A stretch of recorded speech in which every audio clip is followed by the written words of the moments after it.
वाला है भगवान, बचाने वाला है भगवान, मारने वाला है भगवान, बचाने वाला है भगवान। कौन न बाका हो तो शिकार, कौन न बाका हो तो शिकार, हो जिसका रंग लग गया निदान, मारने वाला है भगवान, बचाने वाला है भगवान, मारने वाला है भगवान, बचाने वाला है भगवान।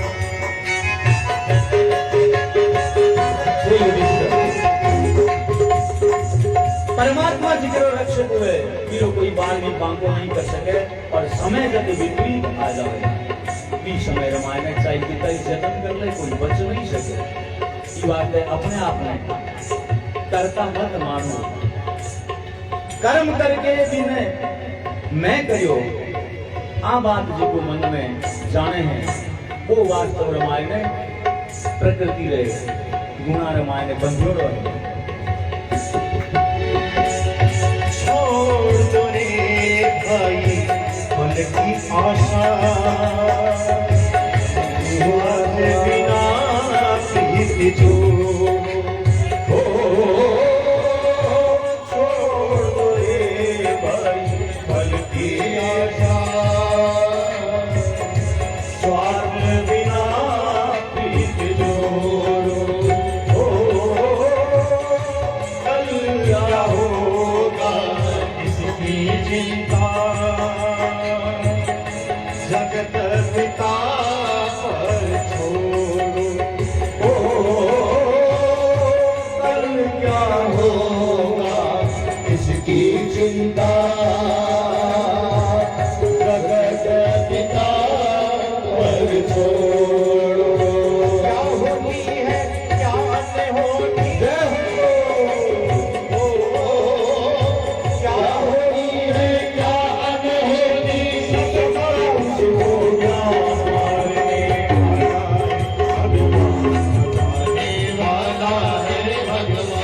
मारने वाला है भगवान, बचाने वाला है भगवान।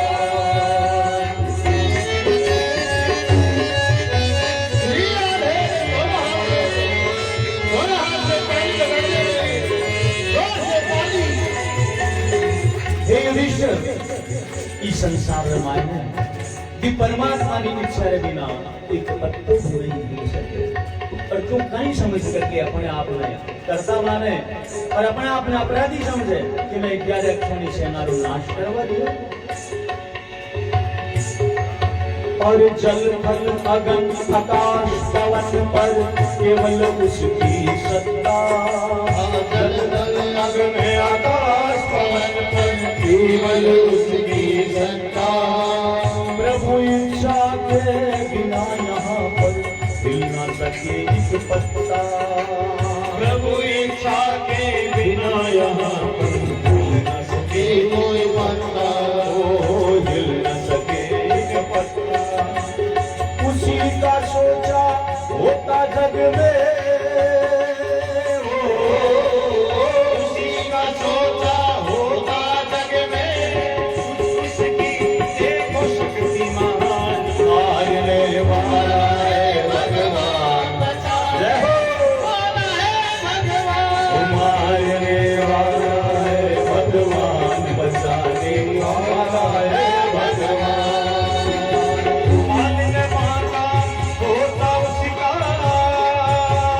हो मारने वाला होता उसका, वो जिसका रक्षक दयालु, जय हो वाला है भगवान, बचाने वाला है भगवान, बचाने वाला है भगवान, बचाने वाला है भगवान।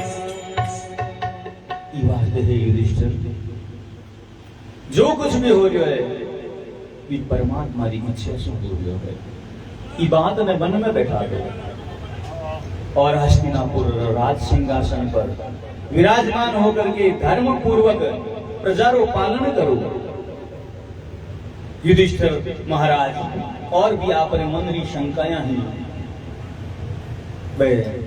पितामह भीष्म ने सामने रखी और पितामह भीष्म युधिष्ठिर ने राजनीति, युद्ध नीति, ज्ञान नीति, नारी धर्म और राजा का कर्तव्य इत्यादि वर्णन करते हुए समझायो कि हे युधिष्ठिर, तुम समर्थवान है और सामर्थ्यवान व्यक्ति के सामने अगर कोई अकिंचन, कोई गरीब और कोई दुर्बल व्यक्ति पर अत्याचार हुए तो सामर्थ्यवान व्यक्ति को कर्तव्य है कि भी अत्याचार करने वाले व्यक्ति ने समुचित दंड देवे की बात है। युधिष्ठिर तो इस बातें ध्यान रखिए, क्योंकि राजा प्रजा रे पिता रे समान हुए और पिता जो अपनी संतान रो पालन करे बिना तुम थारी प्रजा रो पालन करे। द्रौपदी पीछे खड़ी है, पितामह भीष्म जी आप बात सुनी कि कोई दुर्बल ने कोई सतावे तो अत्याचारी ने दंड देना राजा रो कर्तव्य है, सामर्थ्यवान रो कर्तव्य है। और द्रौपदी न चाहते हुए भी वीर मुख से हंसी फूट पड़ी। द्रौपदी जोर से हंस पड़ी और द्रौपदी की हंसी ने लेकर सब लोग चौंक के आ रहे।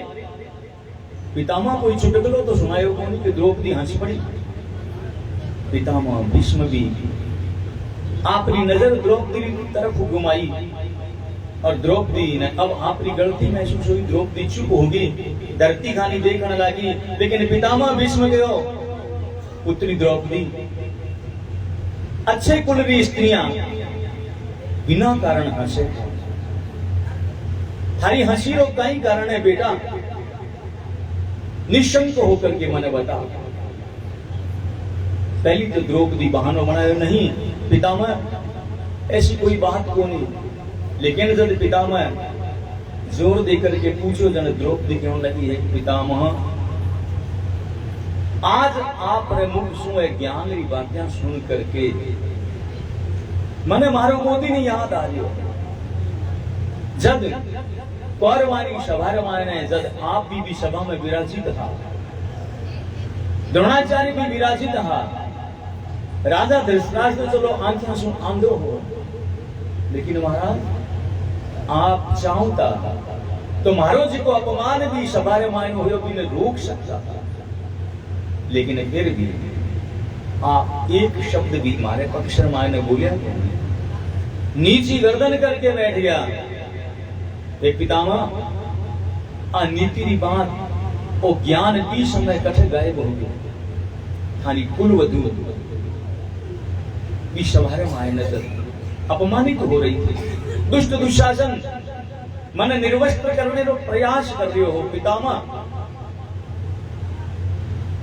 आप रो क्षत्रियपण, आपरी वीरता, आपरी आ नीति, आप रो ज्ञान भी समय मायने कठे गयो। पितामह भीष्म क्यों लगे द्रौपदी, बेटा बिल्कुल सच्ची बात है थारी, आज मैं भी गलती ने महसूस करूं, लेकिन हे पुत्री शास्त्र के वे के जिसो खावे अन्न विषो हुए मन और जिसो पीवे पानी विषी बोले वाणी। मैं दुष्ट दुर्योधन पापी दुर्योधन रो अन्न भी समय रमाने खाऊं तो और ई कारण मारी मति भ्रष्ट हुई ही। निश्चित रूप से मैं चाहूं तो तुम्हें बचा सकते हो, लेकिन हे पुत्री द्रौपदी भी समय रामायण है, मैं दूषित अन्न खाने के कारण थारी रक्षा नहीं कर पायो। ये बात तो मने बहुत मलाल है, बहुत दुख है, लेकिन अब थारे पति अर्जुन रे बाणासुन विंधीज बरोर में सरसैया पर 58 दिन से सो रहे हो। मारा शरीर मायने जितो भी दूषित रक्त हो भी पापी अन्न रे द्वारा जितो भी मारे शरीर मायने खून बण्यो वो सारो निकल गयो और बेटा अब मारो तन मन पवित्र हो गयो। ई कारण मने आ ज्ञान की बात याद आई। फिर भी ये द्रौपदी मैं थारो अपराधी हूं ई वास्ते थारे शू क्षमा प्रार्थना करूं बेटा हो सके तो मैंने माफ कर दियो। द्रौपदी क्यों लगी हाथ जोड़ करके पितामह बीती ताही विशाली कोई बात नहीं जी की बीती बात है वह गई वापस तो आवनी को नहीं और आज आप ही बात में मान भी रिया हो हमारे लिए कोई संतोष को कारण है। अब पितामह भीष्म भगवान कृष्ण ने संबोधित करते हुए क्यों लगा एक कन्हैया अब क्योंकि मैंने इच्छा मृत्यु रो वरदान मारे पिता सु मिलियो है मैं जद जाऊं मारे प्राणा ने छोड़ सकूं मैं सूर्य उत्तरायण में आवन की प्रतीक्षा कर दो सूर्य देव उत्तरायण में आ गया है और सबसे बड़ी बात जन्म जन्म मुनि जतन कराई अंत राम कही आवत बड़ा बड़ा ऋषि मुनि हजारों हजार वर्ष तपस्या करें लेकिन मरते समय राम जी नाम ज्ञान मुख से निकले या ना निकले इनमें संशय हुए और हमारो सौभाग्य के आज जगत जनक इस सृष्टि का पालन करता आप हमारे सामने ये बात ही कन्हैया दो क्षण कुछ क्षण तक आप हमारे सामने खड़ा हो जाओ मैं आप पर मुखार बिंदरा दर्शन कर सकूं ये कन्हैया और जीवन रे अंतिम घड़ियां में मारना मैं आपसे कुछ मांगना चाहूंगा। कन्हैया क्यों लगे पितामह आप तो आदेश करो मैं आपसे छोटो हूं ये मारे से प्रार्थना करना अच्छा नहीं लागो बढ़िया नहीं लागो। पितामह बीच में कह रहे कन्हैया जीवन भर तू लोगों ने छड़ियो है लेकिन आज थारो छड़ियापन मारे सामने नहीं चले। कन्हैया मैं अच्छी प्रकार जाऊं तुम साक्षात पर ब्रह्म परमात्मा थे एकाना थारी कृपा ने याद कर करके आज भी मारो तन मन पुलकित हुए। मन याद है वो समय जब मैं प्रतिज्ञा करी क्योंकि दुर्योधन मने उलानो दियो कि हे पितामह के भेदभाव कर रहा हो पांडव थाने प्रिय है मारी सेना शू थे लड़ तो रहा हो लेकिन पांडवा ने थे मारना को नहीं चलो पर मैं प्रतिज्ञा करी कि काल पांचों पांडवारों में नाश कर दीसू और एक कन्हैया मैं पूजा रामायण में बैठे हूं दुर्योधन ने में आवाज गई कि दुर्योधन थारी पत्नी अगर हमारे सो पूजा रे बाद रामायण आशीर्वाद लेवे तो मैं तने दीर्घायु आशीर्वाद भी ने प्रदान करसूं। कन्हैया बात तो आ नहीं सकी लेकिन तू न जाने तने कथे सु पतो लाग्यो और द्रौपदी ने लेकर के मारे खने आयो। द्रौपदी ना पद चाप भी लोगों ने नहीं सुनी जे ई बात द्रौपदी की चप्पलियां भी तू अपने बगल में दबा करके घूंघट निकलवा के द्रौपदी ने लायो और द्रौपदी मने प्रणाम करो और मैं दुर्योधन की पत्नी समझ करके बिना अखंड सौभाग्यवती भव आशीर्वाद दियो। जन द्रौपदी क्यों लगी पितामह आनी प्रतिज्ञा रो कहीं होसी अखंड सौभाग्यवती मने आशीर्वाद दियो जन मने पतो लाग्यो तारी यही कन्हैया युद्ध शू पहली दुर्योधन थाने खने सहायता मांगने वास्ते मारे केवणे शू आयो और दुर्योधन ने थे शर्त राखी कि एक तरफ मारी नारायणी सेना और एक तरफ मैं निहत्तो कृष्ण दुर्योधन जिको तू मांगे वो ले ले और दुर्योधन मूर्खतावश नारायणी सेना मांगी और कन्हैया मने आ बात पतो लागी कि कृष्ण प्रतिज्ञा करिए कि महाभारत युद्ध में शस्त्र को नहीं उठाऊंगा और हे कन्हैया मने मारो क्षत्रियपण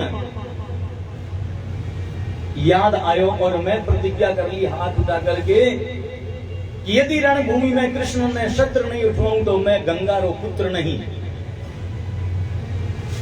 और कन्हैया मारी दी प्रतिज्ञा री लाज राखण रे वास्ते तू जद में अर्जुन ने निढाल कर दियो।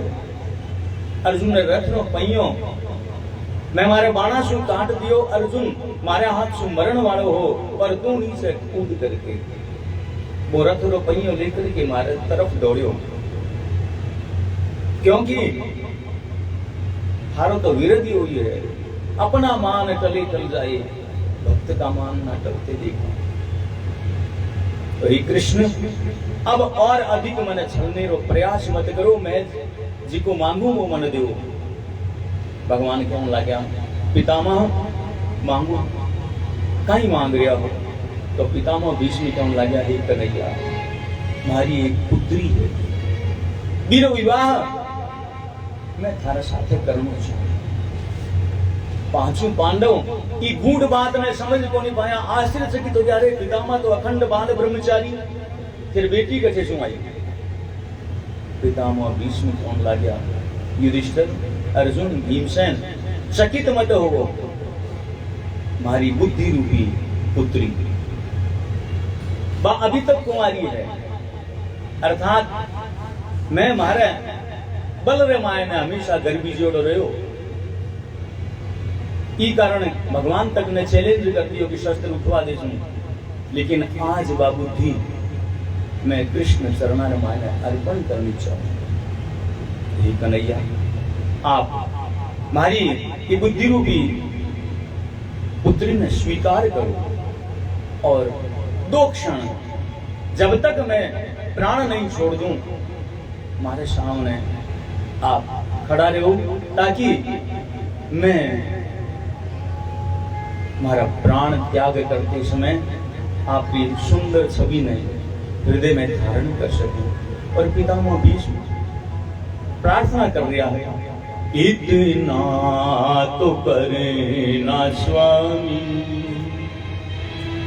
वो इतना तो करे ना स्वामी, ओ जब प्राण तन से निकले, जब प्राण तन से निकले, गोविंद नाम लेके, गोविंद नाम लेके, ओ मेरे प्राण तन से निकले, ओ मेरे प्राण तन से निकले, वो इतना तो करना स्वामी, इतना तो करना स्वामी।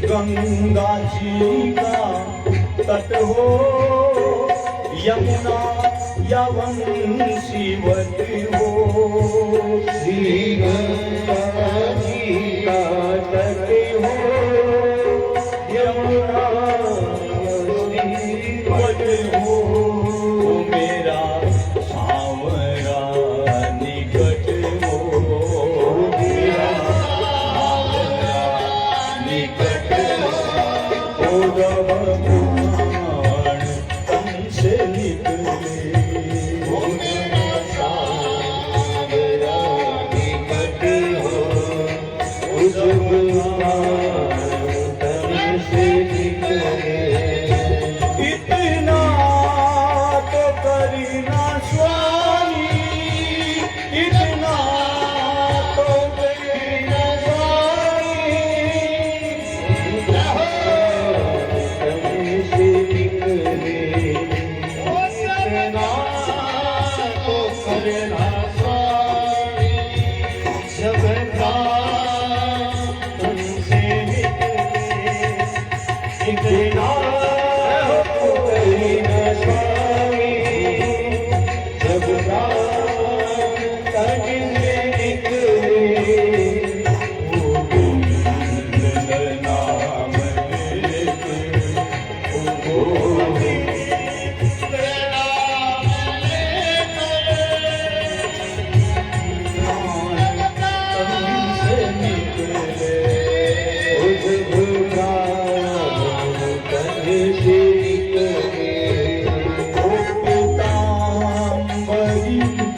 कसी हो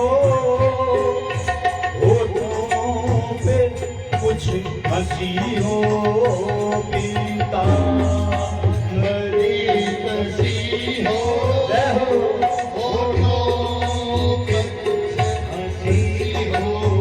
ओ छवि ये मन बसी हो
भगवान से यही तो मांगता है।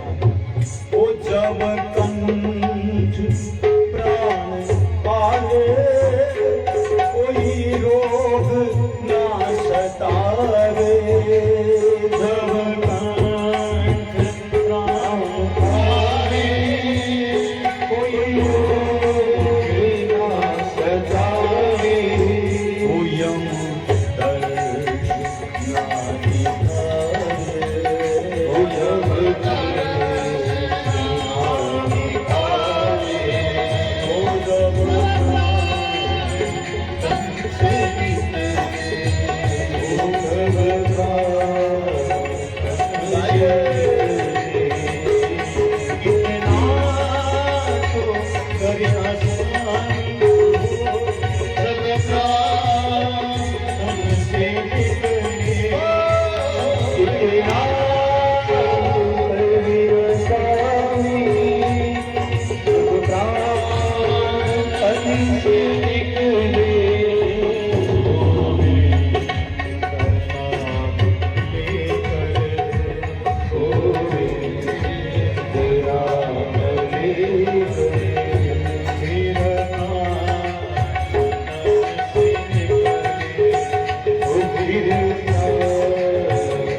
तैयारी हो गमन की सुधी होवे नाई तन की तैयारी हो गमन की लकड़ी हो वृंदावन की लकड़ी हो वृंदावन की हो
वृंदावन विहारी लाल की जय। निर्निमेष दृष्टि सु एक टक भगवान कृष्ण की सुंदर सभी ने आंखें सु देखते हुए अपने हृदय माया ने बसाते हुए पितामह भीष्म प्राणों को त्याग कर दियो।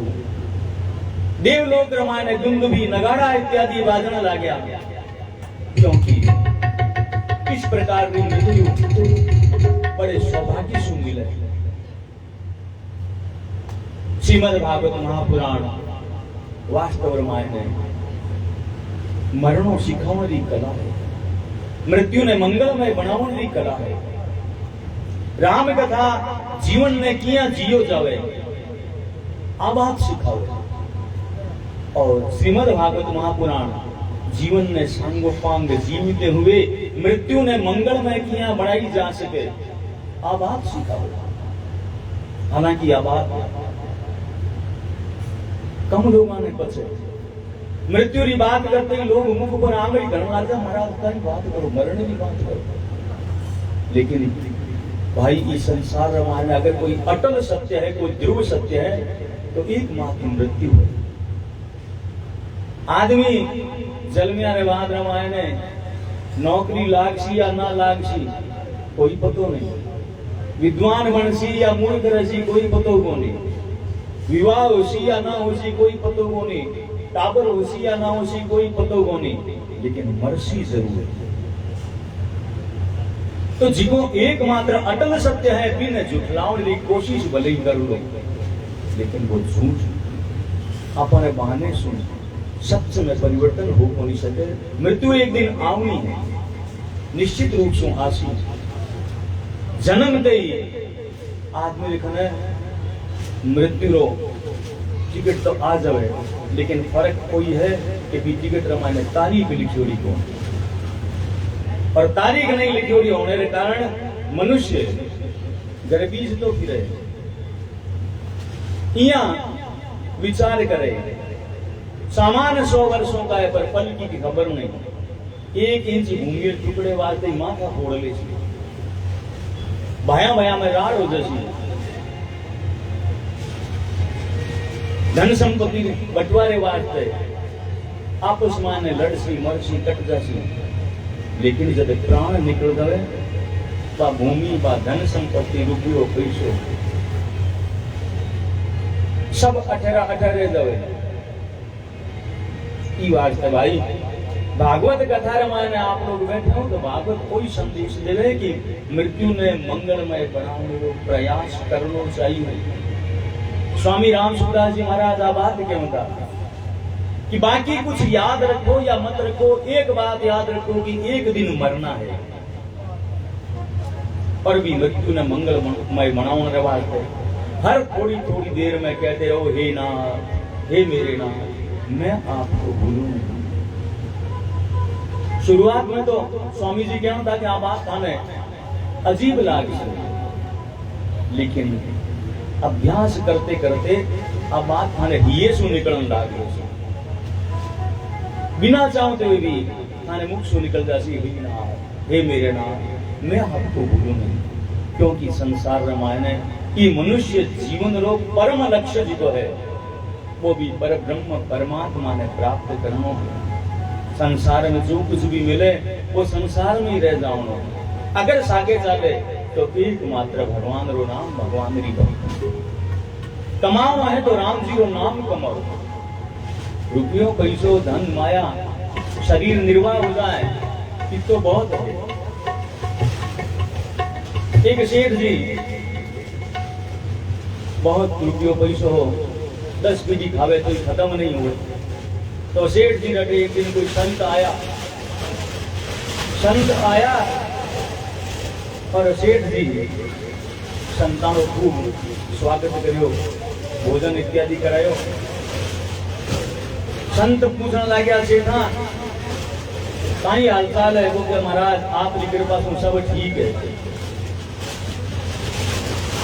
कोई चिंता कोई फिक्र है कोई कष्ट तो कौन नहीं। सेठ जी कहने लगे महाराज बाकी तो से ठीक है एक चिंता है। संत क्यों लगे सीखना अपार दिन थे को लक्ष्मी की अपार कृपा है अब चिंता नहीं रहेगी। तो सेठ जी क्यों लगा ये संता मारे 10 पीढ़ी खावे जी तो है, लेकिन चिंता की बात ये है कि 11वीं पीढ़ी रो कहीं हो सी। अब बताओ 10 पीढ़ी खावे जी तो है, 11वीं पीढ़ी की चिंता कर रहे हैं कि रो कहीं हो सी। तो वो मनुष्य स्वभाव है। और ई बात है स्वामी जी महाराज के भी परमात्मा ने याद करूं समय समय पर नहीं बल्कि हर समय। भगवान के वे अर्जुन उठते बैठते खाते पीते काम करते कि भगवान रो नाम सतत याद रखो। और ई कारण ही भगवान काम करने हाथ दिया है, चालन ने पग दिया है, देखने ने आंखें दी है, लेकिन ई जीभ ने भगवान कोई काम को नहीं दियो। रोटी बना रहा हो तो राम राम कर सको, इया कोनी महाराज रोटी बनाओ राम राम किया करो, जीभ तो खुली है।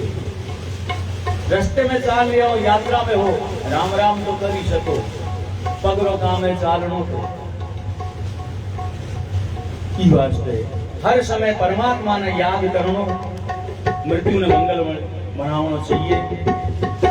पितामह भीष्म प्राणांत हो गयो, अब पांडव लोग वापस आया। भगवान कृष्ण कुंती बुआ रे चरणा में प्रणाम करते हुए युधिष्ठिर जी ने राज्य सिंहासन पर अभिषेक करवायो। और अब द्वारका के लिए भगवान प्रस्थान कर गया कि भाई बहुत दिन हो गया नहीं मारो राज संभालो, ठीक मारो राज संभालो। अब जिका भी युद्ध रामायण खेत रहा जिका नो प्राणांत हो गयो, पितामह भीष्म गुरु द्रोण और 100 कौरव जितना भी लोग युद्ध रामायण मारा गया सब रे वास्ते और देवी के संस्कार युधिष्ठिर जी महाराज कर लिया है। नदी के किनारे नाम ले ले करके आपरे संबंध तर्पण कर रहा है। पर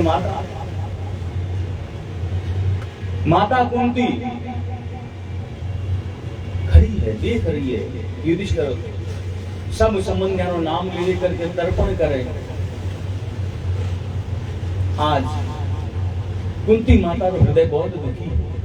देखो सबरे नाम सुन तर्पण हो गया है, लेकिन मारो अभागो पुत्र कर्ण वीर नाम रो तर्पण करने वालों कौन है? तो कुंती आज आपकी भावनाएं ने रोक नहीं पाई और युधिष्ठिर ने करने आकर के धीरे से कहने लगी, पुत्र युधिष्ठिर एक अंजलि कर्ण रे नाम री भी तुम तर्पण कर दे। युधिष्ठिर माता रे सामने देखो, मां कर्ण रे नाम रो तर्पण। अरे कर्ण तो आपने कुल गोत्र रो कोनी सूत पुत्र है, वीर नाम रो तर्पण करने रो आप मने क्यों करो? कुंती क्यों ना कि नहीं पुत्र तू कर दे, मैं तो नहीं क्यों।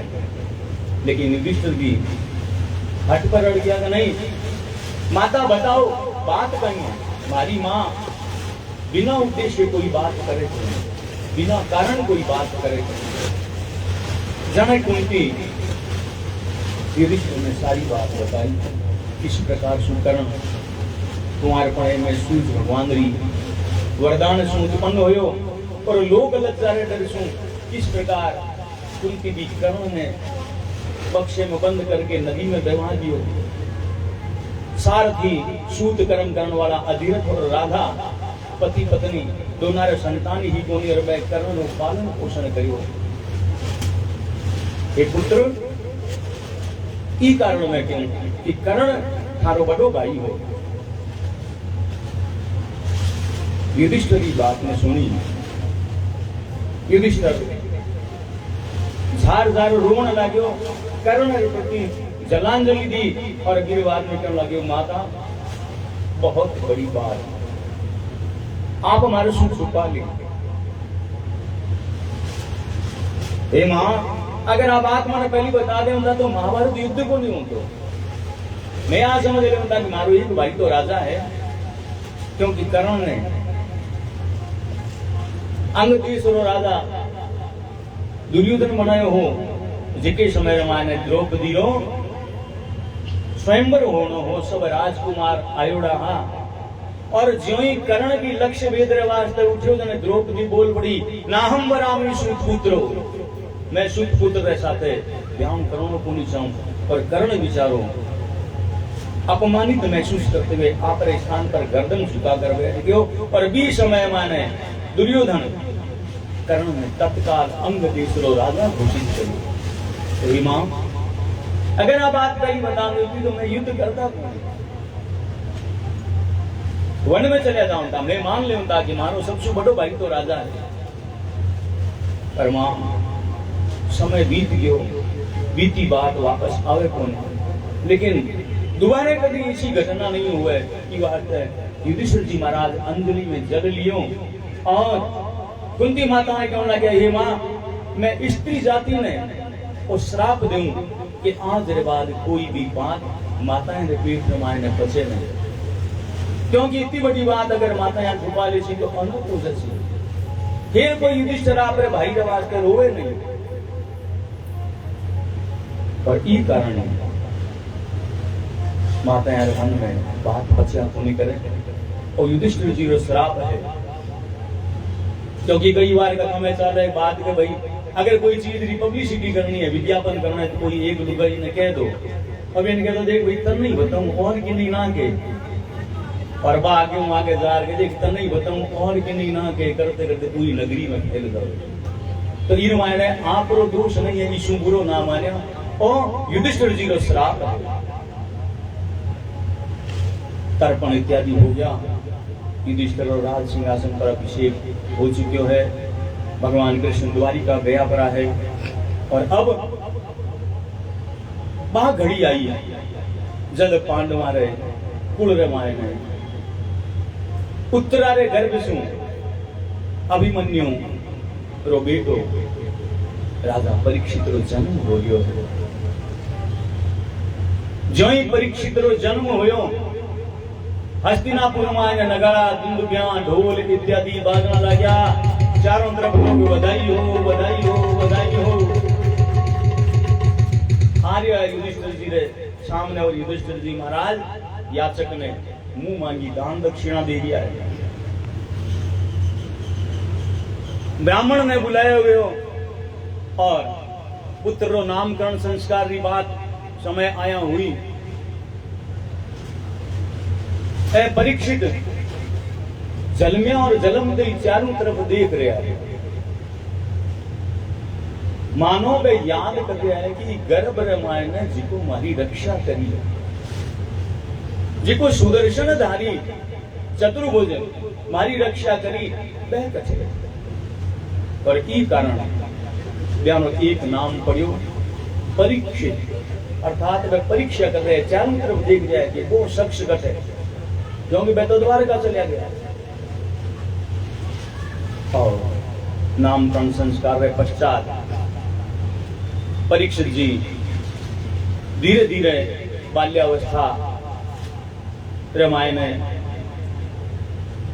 आ गया है। पांडव लोग बड़ा खुश है। अब पांडवा ने कुछ दिन राज करण दो, अब चला हरिद्वार क्षेत्र रामायण में जठे विदुर जी महाराज और मैत्रेय रो समागम हुए, मिलन हुए। क्योंकि विदुर जी महाराज जब महाभारत युद्ध तय हो गयो, जब विदुर जी मन में विचार करियो कि मैं परिवार रो नाश आप आंखें देखना चाहूं तो नहीं की बात है। विदुर जी महाराज तीर्थ यात्रा रे वास्ते चले आ गया और विदुर जी महाराज ने अब हरिद्वार रामायण में उद्धव जी महाराज मिला। देखो भागवत कथा रामायण में कई कथाएं अपन नहीं लगे कि पहली वर्ष ऐसी हो रही है। यद्यपि भगवान ने गोलोक धाम की बात एकादश स्कंद रामायण आसी, एकादश स्कंद अंत में द्वादश स्कंद में लेकिन अठया बात सुखदेव जी महाराज परीक्षित ने सुनाई थी और सूत जी महाराज 88,000 सोनकादिक ऋषियों ने सुना दिया है।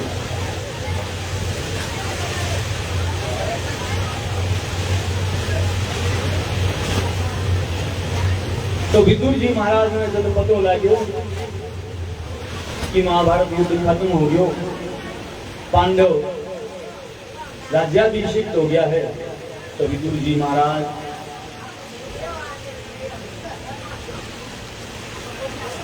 वापस हस्तिनापुर में आया और हस्तिनापुर में जो ही विदुर जी महाराज राजमहला में प्रवेश करियो है, युधिष्ठिर इत्यादि 500 भाई विदुर जी के चरणों में प्रणाम करियो, कुशल प्रश्न हुई।